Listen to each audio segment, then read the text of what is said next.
This is 7.5 Radio with Walter Yerkew and Peter Scoop Stanton. This is the radio show that will break your neck, if your neck needs breaking. And here are the hosts of 7.5 Radio, Walter Yerkew, star of the biggest documentary movie ever made, The 7.5, and Peter Scoop Stanton, who starred in To Catch a Predator.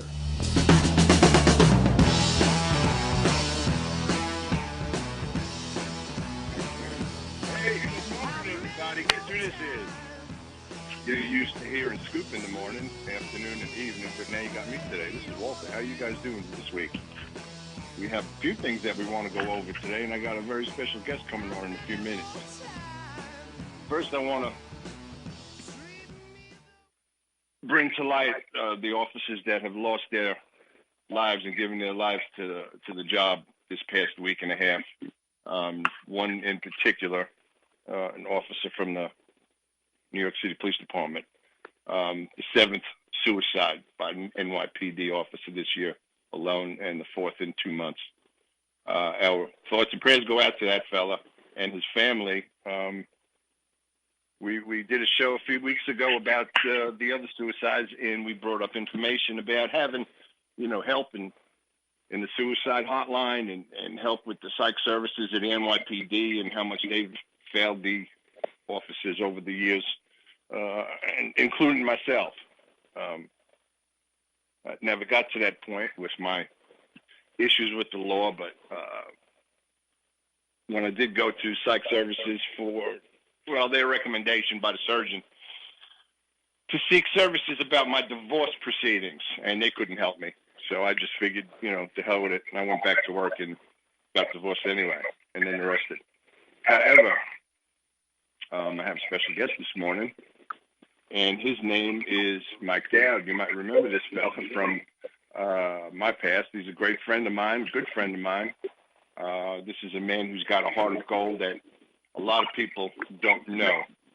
I've discussed things that when I had my troubles back in the 80s, this son of a gun took me in when my siblings turned their backs on me. And I say that proudly that he took me in. And he's a good friend.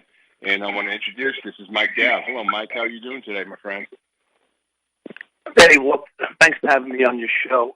First of all, I want to thank you for that. And second of all, I want to thank you for opening your home to me, something that you started I did a few many years ago. And here you are returning the favor as I basically travel throughout the United States and making appearances where I go. Thanks for having me in, and thanks for having me on your show. I hear you guys are doing really well. I see you got a couple hundred followers going, and you're building every day. Yeah, well, we got about 50 followers yesterday. If people look at my website there on Facebook, you'll understand why. We won't mention why. Go ahead and look it up and join. It's the 7.5/7.5 Radio Updates, or on Facebook you can catch me at Walter Yerkew. Most of you know I don't have a Twitter account anymore. I'm doing Twitter life in jail because of a few things that somebody determined that was a threat that I said, and my co-host said. And speaking of my co-host, he's taking care of his sick wife this morning. She has bronchitis or pneumonia or something, and he's got to take care of her. And don't forget, he's got those 2 kids that he's got to take to Chuck E. Cheese for lunch today. I hope he has enough liquor to get through the day. So shout out to Scoop and hope his wife feels better. What we want to talk about today is the lack of reaction from the upper echelon of the NYPD and the mayor's office. And my friend Mike is very astute in these things. He follows it quite a bit on social media and on the news.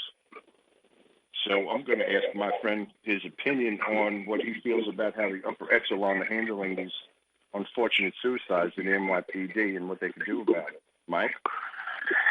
Yeah, well, interesting topic, and you talked about several of the recent suicides that have been made public, and I think you said the number was 7. Is that correct? Yeah, that's it. That's it.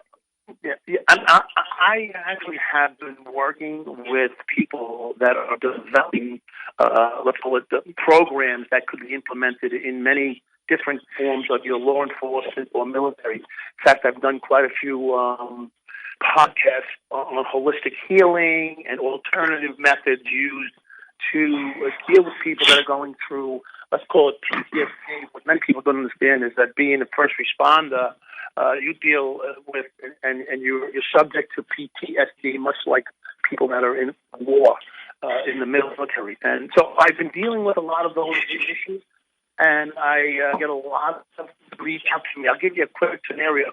About 6 weeks ago now, an individual contacted me after seeing that documentary that you and I started in Walter 75, and I get it quite often. I reached out to me, and I didn't know his underlying reasons for reaching out to me, and he just wanted to say hi and wanted to say, hey, he admired the fact, not for what I did, but for what I did and how I came through with alive at the end and have a productive life in front of me. So to get to the point, I've been wintering in Clearwater, Florida. I have a condo down there, and my girl and I go spend a lot of time down there, and we got invited out to dinner by this individual. And of course, I show up. I mean, who doesn't like a free meal, right? Anyway, but after showing up and sitting down with the guy, he confessed to me and in front of my girl that he was going to kill himself.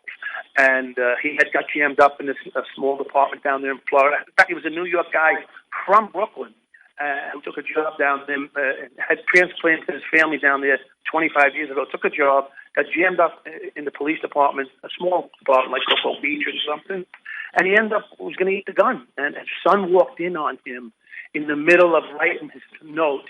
He put the note away, saw the documentary, the 7-5, that night, contacted me. Let's say it saved his life, okay? And I'm not taking credit for that. What I'm saying is it comes to me quite often. Well, along those lines, the documentary has had a lot of feedback and a lot of positive feedback to begin with about it being called the cop version of Goodfellas and the gangster aspect of the entire documentary. And it was not to show the world that, hey, listen, we're bad guys then, we're good guys now. Well, we were good guys back then, and we're still good guys. We just did some bad things. And, depending on how you people think the severity of what we did, that's entirely up to you, and we all accept that. However, what Michael just touched up upon is that Michael did over 11 years in federal prison. 12 and a half. 12 and a half years. 12 and a half years my friend did in prison. And I did 6. I believe Adam did 8. He wasn't on the job, but there were some other cops that were wrapped up in the system during that time back in May of 1992 that did 3 years and 4 years and 6 years. Guys that weren't involved in the documentary. However, we're coming up on our first break, and we're going to continue on this line of how the 7-5 documentary has touched and affected people that were on the job, no matter what job you were on. We'll be back after these messages.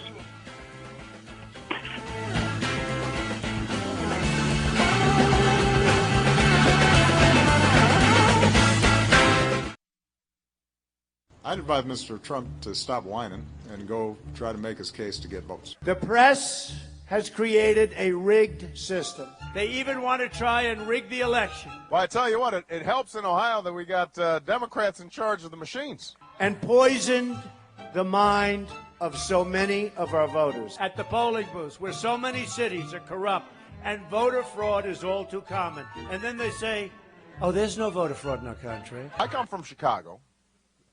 So I want to be honest.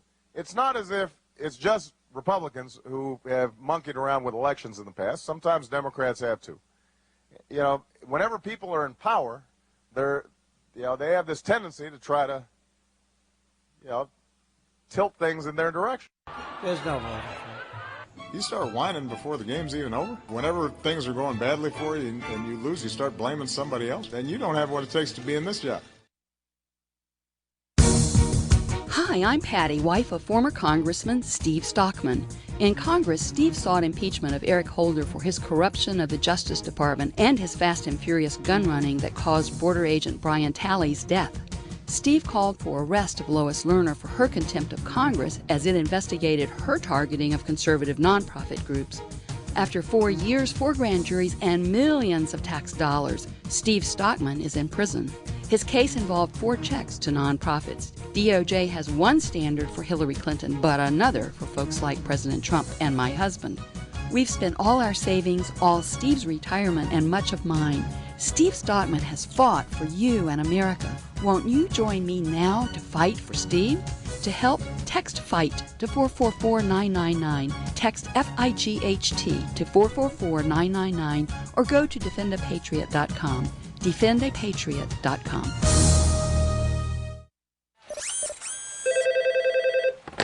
Yeah, this is David in engineering. This is your wife in suburbia. Oh, hi, hon. What's up? How's the robot coming? Well, it doesn't exactly respond to requests yet, but Well, I know how frustrating that can be. You do? I'm still waiting for my romantic lunch date. Oh, yeah. David. Well, I must not have enough memory allocated. Sorry. You know, your son said mama today. Really? Well, we'll have to have that sound chip changed to Dowd. Well, you could reprogram it yourself, you know. I know. Hey, why don't we do it over lunch today? Oh, you really are brilliant. Thanks. You want me to bring the robot? David. He can order pasta in 11 languages. Only if he pays for his own lunch. Okay. Oh, don't forget to bring Chip. I still wish we hadn't named him that. Well, why? It beats general default. Oh. Family. Isn't it about time? Do you know that a baby processes information 3 times faster than an adult? An adult what? Engineer. Funny. I'll see you at noon. I can't wait. From the Church of Jesus Christ of Latter-day Saints.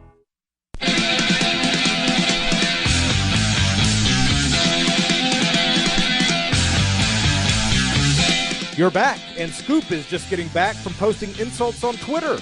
This is still 7.5 Radio.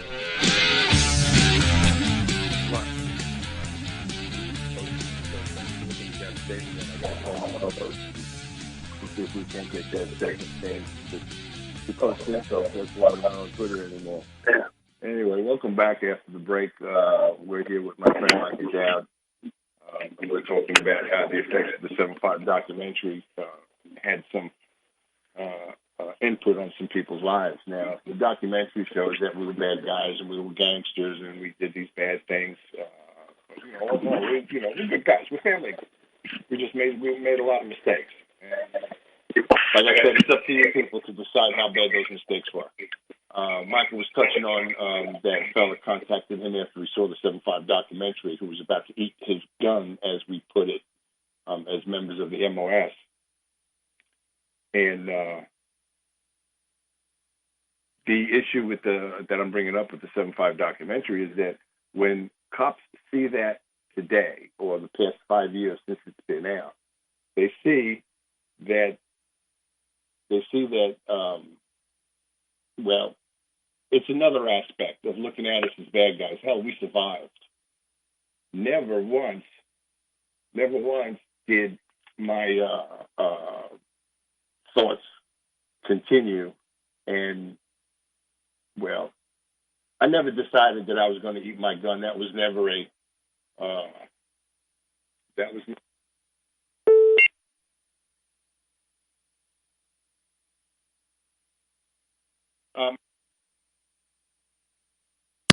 Okay. Call Michael back, please. The other thing is that we have an insight that cops see this and we survived. 30 years after the fact, we're still going. And a lot of them understand now that there's, light at the end of the tunnel. The first part of your life might be a train.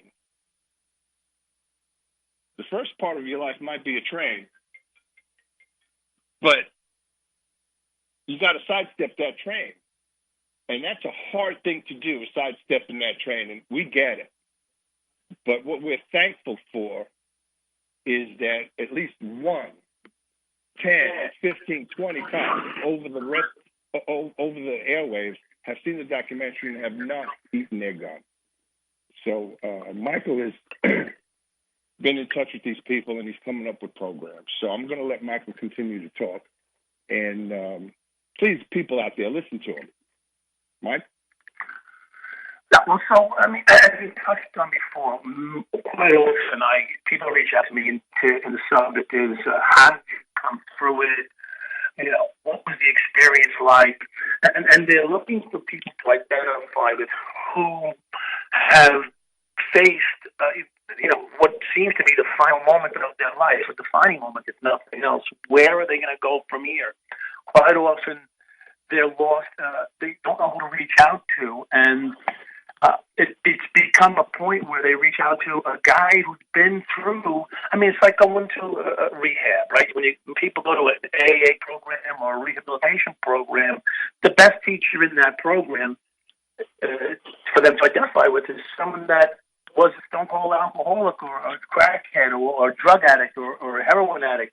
They need to identify with somebody who's gone from one position, the pitfalls of their despair, to see how they came out of it. Because for most cops, it's not just being a cop, it's not just being a police officer as a job. It's their life. It defines them as a person. And when they lose that job, they now lose, the association of, 750,000 people that were their brother or sister yesterday, and now they feel like the most alone person in the world. No matter how much love they get at home, how much support they get from family members, they just devoid themselves of this love that they had inherent, that came with, being a sworn member of a police force. So it's quite a different scenario, much like the military, where guys go out and serve, in armed forces and then come home to their wife and family, but they just can't identify with that emotional connection, to the men in the foxhole type of mentality. And so having that experience, you become a beacon to people, and it's a natural attraction. I mean, Walter, you've had some people approach you about how you made it from one side to the other. How do you feel on, how do you chime in on this? Well, I always had the will to survive. And, survival is an instinct that, you have or you don't have. But if you don't have this instinct to survive, you need to talk to somebody. When people ask me, how did I make it through all that tough time? And, Michael can speak the same thing. I put my family through hell. And I understand that. And there's no way in the world I'd ever make it up to my family. Friends also. People that knew me since I was a kid. But the transition was not to give up. You take it on the chin, you get into a fight, you take it on the chin, and you give it the best shot you can to make the best out of a bad situation. It doesn't have to be great, but you make the best out of a bad situation or a better situation for yourself. When I got out of jail, I had $40 in my pocket and moved in with, an old lady friend, and I remember that time, Wolf, and I ran into you in the 9-4 precinct I was working in. I handed you a couple $100, didn't I? Yep, and got me a job. And got you a job, didn't I? And then 5 months later, I was back in the joint. So I had a double whammy, but never did never did it cross my mind to eat a gun and end it. I had to make, it wasn't as bad as everybody saw or everybody was saying I was, or Michael was, or anybody else that was involved in 92. And, I had to prove it to them. I had to prove it to them. Here I am. Ain't nobody listening to a word I say because they don't believe me. But I had to prove it to them. And in the long run, I did. I did a little more time.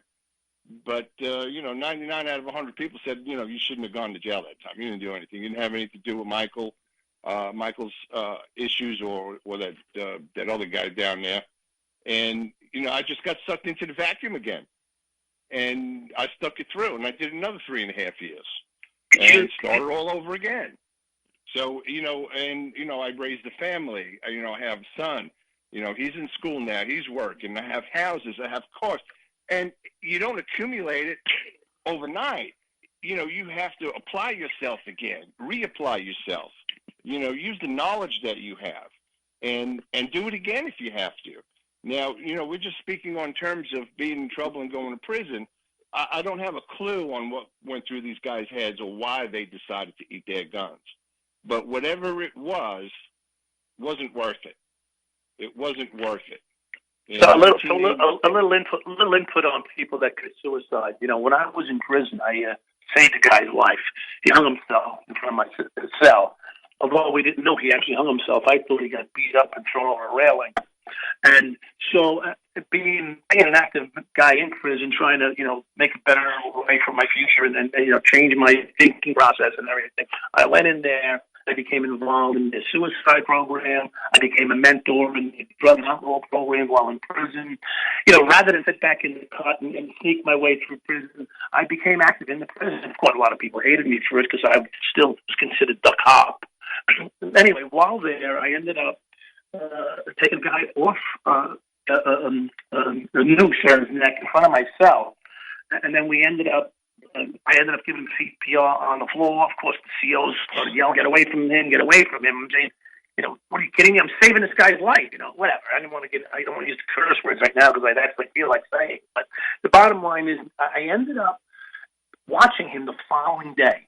So he's telling me the story. He doesn't know that I saved him. Me and not just myself and others, saved him from the hanging of himself. And he's telling us that on the way down. Mike, we're going to take a short break right now, and we're going to get right back to this. This is a great story that you're telling us about saving a man's life. So we'll be back in 3 minutes.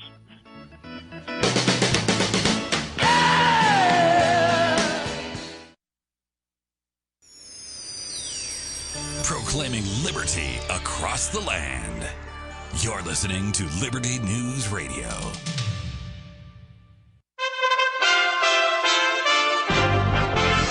USA Radio News with Chris Barnes. At night 2 of the latest Democratic debates held in Detroit.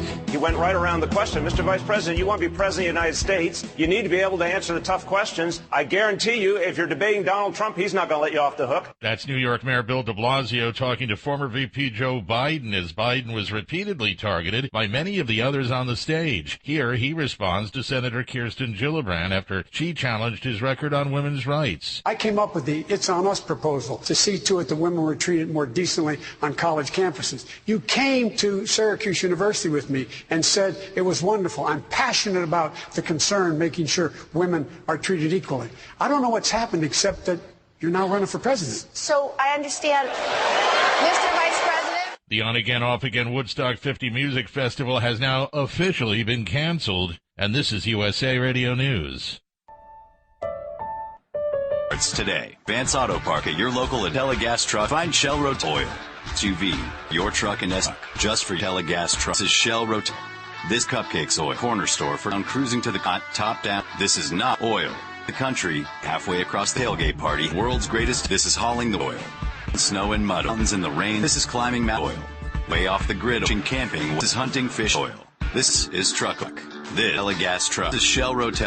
This. Here's a great deal on MyPillow. When you go to MyPillow.com, click on the 2-pack special, type in promo code USA, you'll get 2 MyPillow premium pillows for $69.98. Now that's only $34.99 a pillow. You will not get that price anywhere at retail. It's the lowest price ever offered on radio or TV. And like all MyPillow products, 10-year warranty, 60-day money-back guarantee. Go to MyPillow.com, click on the 2-pack special, use my promo code USA. A tiny Kentucky town about 2 hours southeast of Louisville rocked early today by a natural gas pipeline explosion.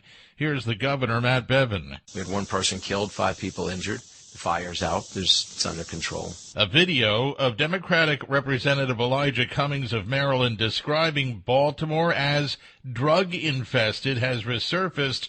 President Trump retweeting a video of Cummings from a House hearing on the narcotics threat from Colombia back in August of 1999, showing Cummings saying that kids were, quote, walking around like zombies due to the impact of illegal drugs in Baltimore. Trump tweets the video after he was accused of making a racist attack on Baltimore for calling it a disgusting, rodent-infested mess. First-time claims for jobless benefits up last week, according to the Labor Department, a little bit more than analysts predicted. This is USA Radio News.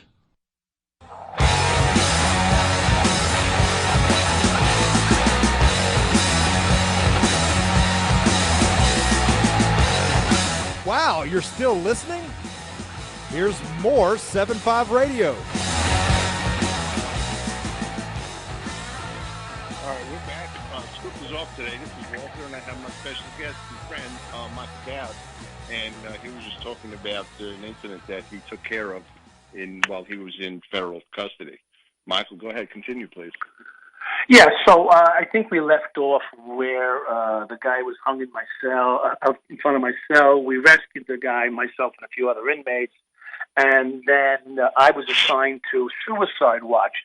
Suicide Watch is a program that you're trained while in prison on how to deal with people in an emotional state, how to recognize potential suicide individuals. Like when someone starts giving away their commissary and they're not going home, that might be an indication that they're not looking to be around much longer. They're pretty simple signs, but sometimes people don't recognize them. Anyway, I was on Suicide Watch, and this guy's name, let's call him Joe. And Joe comes to the slot in the window of a cell, and inside the cell was a cement bed.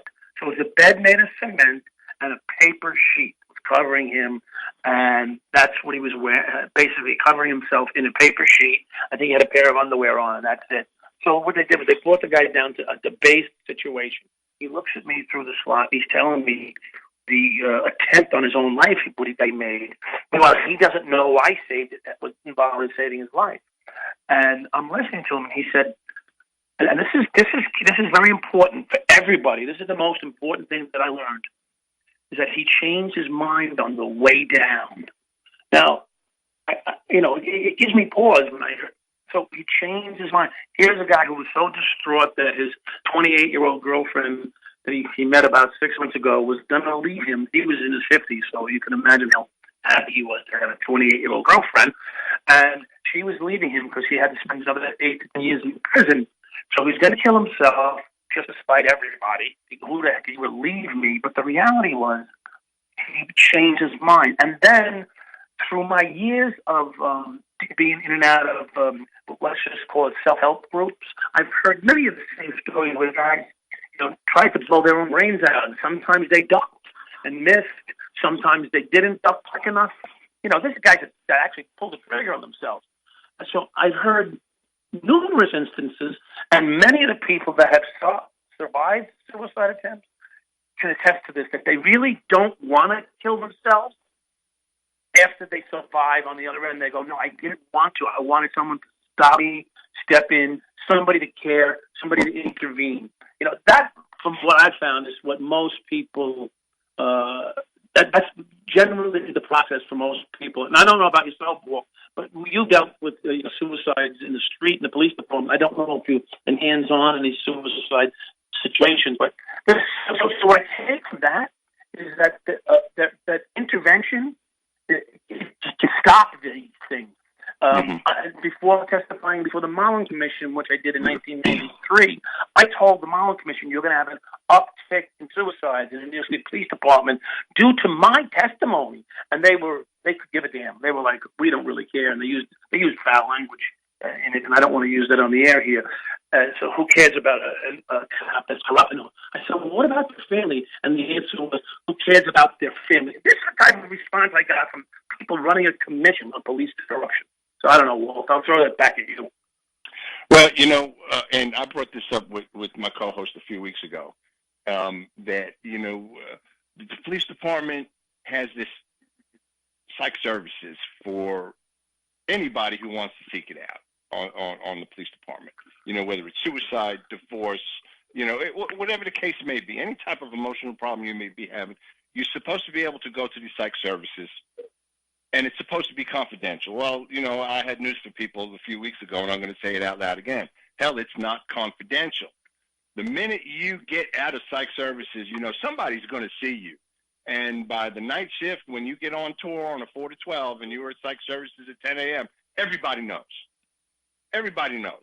Then you're labeled as a psycho. So you stop going to psych services and stop seeking help.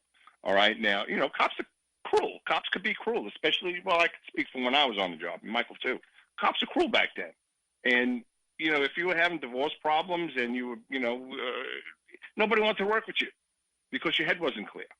And when nobody wants to work with you, you feel alienated. And what happens when you get alienated, the suicide prevention classes that I've taken and been through is, you just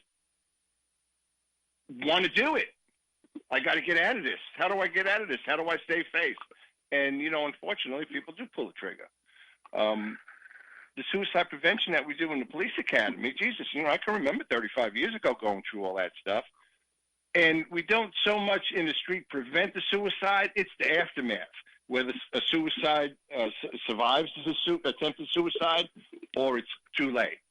So, the empathy that we have to portray when we're at somebody's house during either one of these two events, is very traumatic on the family, both regards. And, the social skills that are taught to us in our natural social skills help us through.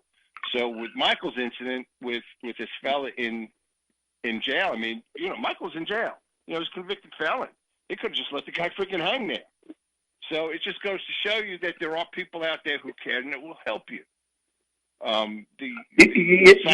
Wolf, on another note, remember, I don't know if you were there at the time of the 7-5 when Chickie's partner ended up going to the farm. I don't know if you were there for that.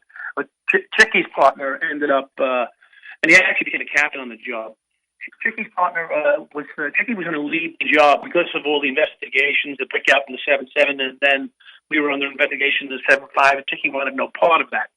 But as a result of that, Chickie was leaving the job, and he actually turned his partner in to site services because he felt that the guy was killing himself. And the reality is, he did a service to both the job, to Mark. His nickname was Frank Loud. I guess that's from one of those Hill Street Blues movies or shows or something.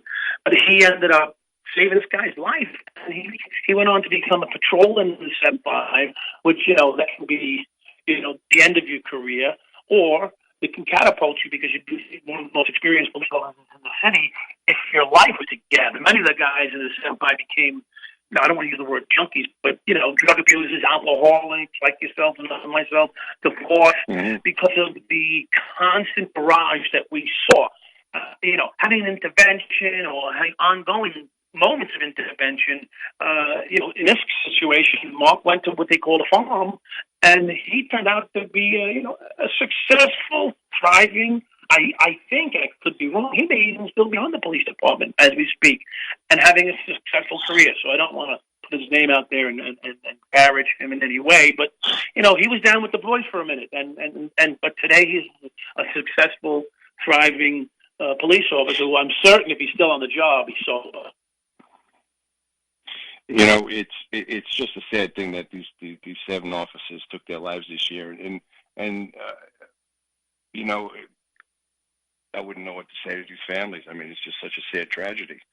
I want to put up the National Suicide Prevention Lifeline is 1-800-273-8255. Now this goes 24/7, 365. If you're having trouble on Christmas Day, dude, call them, or ma'am, call them. Don't pull that trigger. Don't put that noose around your neck. Don't end it, because like Michael said, halfway through it or 3/4 of the way through it, you're changing your mind. And if you miss, God bless you. But if you don't miss, God's going to bless you. It's going to have to, because He's the only one who's going to be able to take care of you beyond that. I want to thank Michael for coming on. This is, we didn't even touch on anything with O'Neill's office or de Blasio's office. They call this inappropriate and this has got to stop. Well, I'd like to know what the hell they're doing to stop this horrible situation that is just taking over the NYPD. I can imagine if it was in my day, in Michael's day, we'd be looking at other cops like, okay, who's next? What's going on in this guy's life? And then going out and taking care of whatever you got to take care of, doing community patrol. And there's really no time to grieve for these guys. So Wolf, the question that I have, and maybe put this maybe the way to spin this conversation is, you got these young officers getting pelted with water in the NYPD all over the news. Quite the embarrassing situation. Think of how these young officers are now scarred. They were all over the news, being water pouring on them in full uniform and walking away from what apparently apparently and clearly an assault on a police officer, and these cops are walking away with their tail between their legs. You know, in my day and age, I know between you and I, first of all, it wouldn't have happened because we'd have the respect from the beginning, and second of all, if it did happen, let's just make believe, there would be some consequences to pay right off the bat. What's your take on it? You know, an assault is an assault, whether they spit on you or throw water on you. You know, taking out your nightstick and knocking somebody's teeth out, whether it was on social media or not, was acceptable and should be acceptable because it's an assault. They got to retaliate some way. Well, we're going to head into our last break, and we'll be back in a few minutes. 7.5 Radio with Michael Dowd.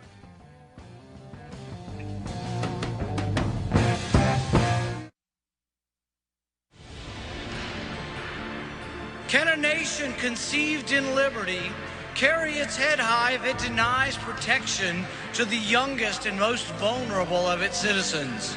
Can a country founded on God-given rights continue to thrive without understanding that life is a precious gift from our Creator? As a physician, I have looked into the eyes of 1-pound babies. I have cradled their small bodies in the palm of one hand. I defy those who are careless, who would disregard life and look at these tiny little miracles and say, we're not going to protect that. But I believe there will come a time when we are all judged on whether or not we took a stand in defense of all life from the moment of conception until our last natural breath. One thing I promise you, I will always take a stand for life. As a parent, is receiving a faith-based, character-focused education for your children difficult to find? Do you believe that godly principles should be a central component in your child's education? Imagine a school where faith and integrity are at its center, where heritage and responsibility instill character. For over 40 years, American Heritage School has been educating both hearts and minds, bringing out academic excellence. This is the school where character and embracing the providence of a living God are fundamental, where students' national test scores average near the 90th percentile. With American Heritage School's Advanced Distance Education Program, distance is no longer an issue. With an accredited LDS-oriented curriculum from kindergarten through 12th grade, your children can attend from anywhere in the world. American Heritage School will prepare your child for more than a job. It will prepare them for life. To learn more, visit american-heritage.org. That's american-heritage.org. Liberty is not free. Its costs are innumerable. Without monetary funding, the valiant efforts of freedom-loving Americans become diminished or outright defeated. We present a solution, the Give Me Liberty Fund. The plan is quite simple. Invite individual Americans to contribute less than $1 a day.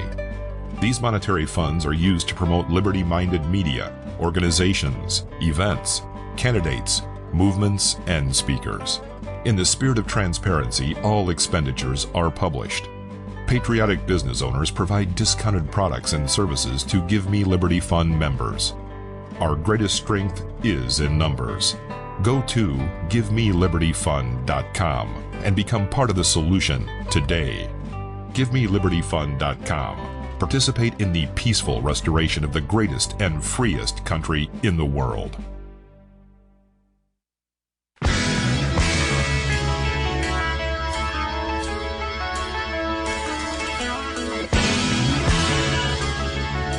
This is 7.5 Radio with Walter Yuku.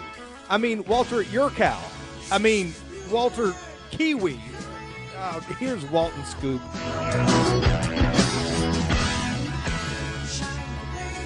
We're back for our final segment. We've been working on and talking with my friend Michael Dowd about the suicides in New York City and suicides among members of the service all over that they need help. So Michael is on for a couple of more minutes.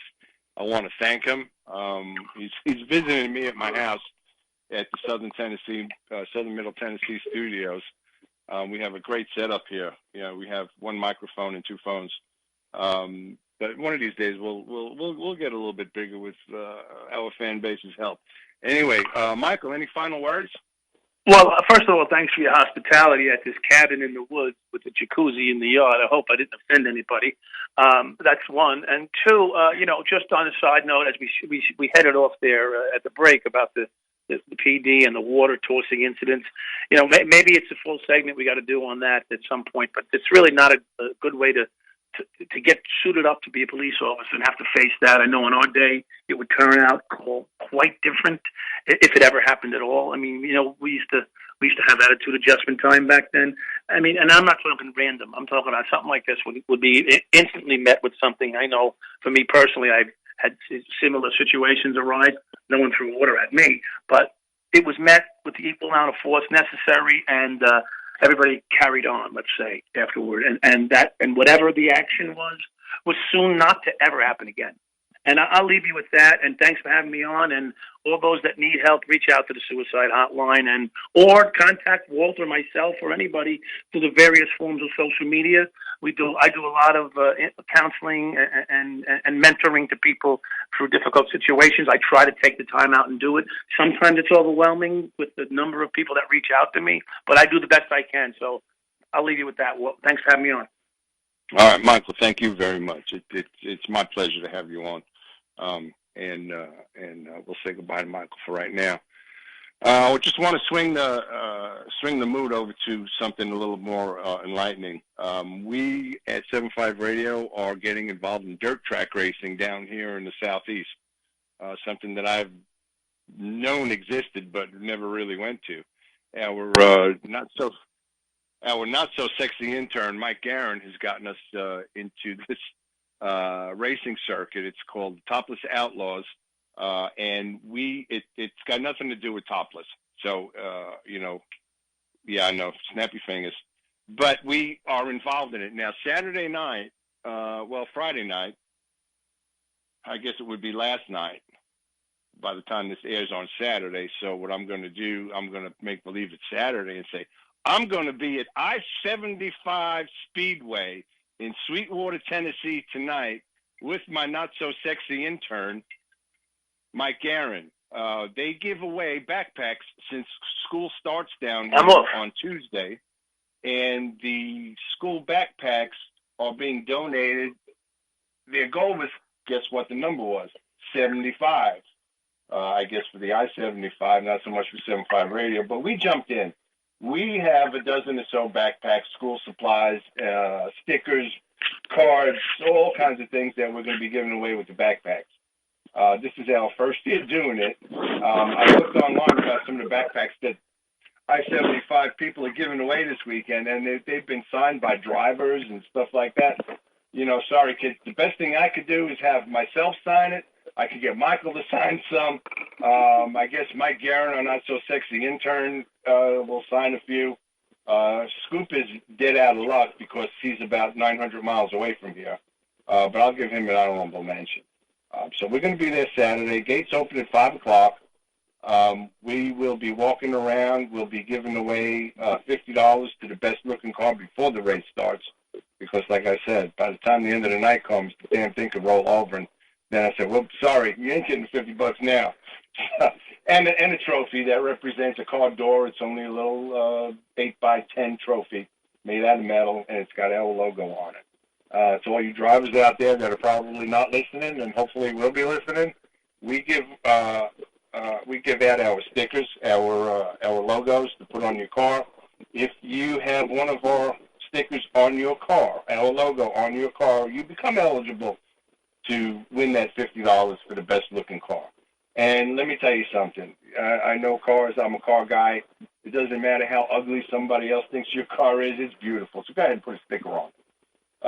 We'll be putting logos on other cars. We got a guy in Chattanooga who's a racer, and he is going to be putting a 2-foot size, it looks like a Terminator, our logo. It's going to be on his hood. It's 2 feet long, 2 feet high, by 18 inches wide. And he's going to run that, and we're going to be sponsoring him with car parts and things like that so he can finish out the season. So I'll be talking to him on Saturday. We might be doing some live feeds during the show, during the racetrack. So, tune into my Facebook page or the 7.5 Facebook page and you can see you'll see me. Mike will be off camera. Mike Guerin will be off camera because he's going to be the one doing the filming. With my luck, he'll reverse it and have himself on it, and all he's going to do is hear me. But come out to this raceway in Sweetwater, Tennessee, tonight, Saturday night, August 3rd. Gates open at 5 p.m. It's going to be hot, so drink plenty of water, bring the kids. It's a family-oriented place. The food is okay, and I can't wait to get back in the booth with my friend Brandon. He's going to be in Crossville. He does the Crossville circuit, and he will be, well, he was there last night. If this is Saturday, he was there last night, which is tomorrow. Aren't you glad that I could talk well?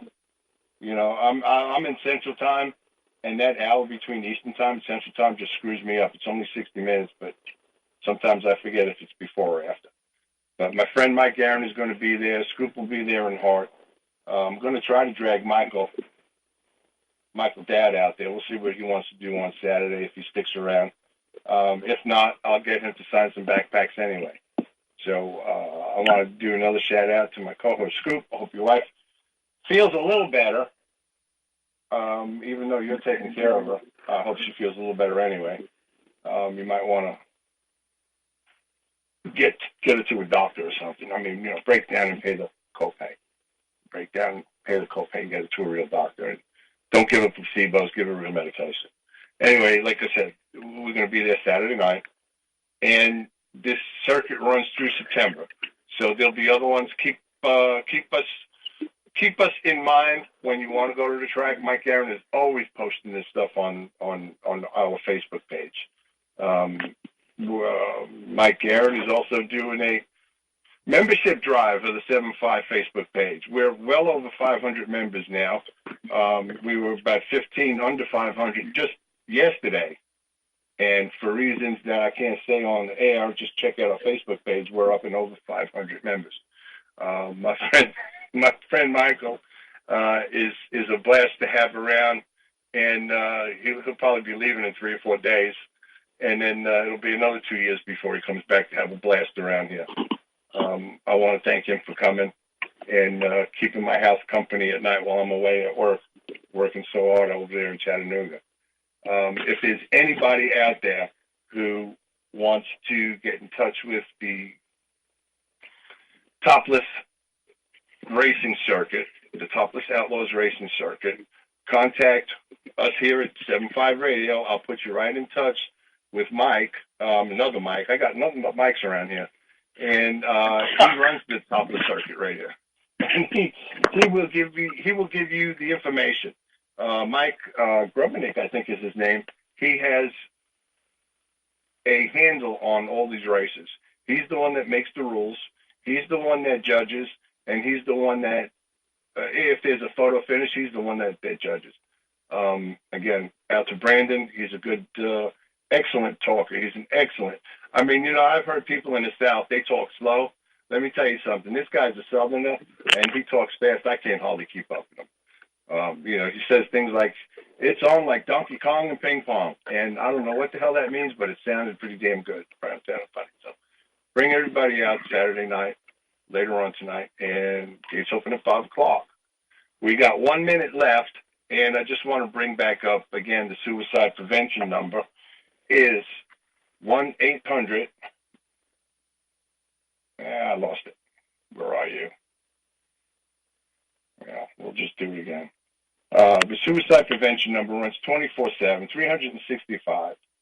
And please call it if you have any kind of trouble whatsoever. And it's not coming up. I'm out. We have, here we go. Well, reach out to anybody. Call your mom, call your dad, call your wife. Even if you fight with your wife, call her. Call your kids. Somebody to come and talk to you and spend time with you and help you out. We don't have a lot of information, like I said, on these NYPD officers of why no text was gone. It's active. So reach out and come on over and hang out for a while and just do what you got to and talk to people. Well, I've rambled on long enough, and this is Walter from 7-5 Radio signing off. Everybody have a good week and hope to see you at the races later.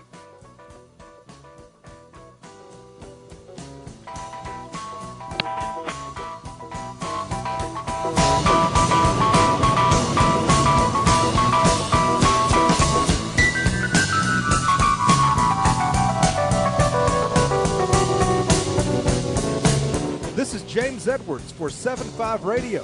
For those who work the streets and the jails, thanks for keeping us safe. So long, everybody.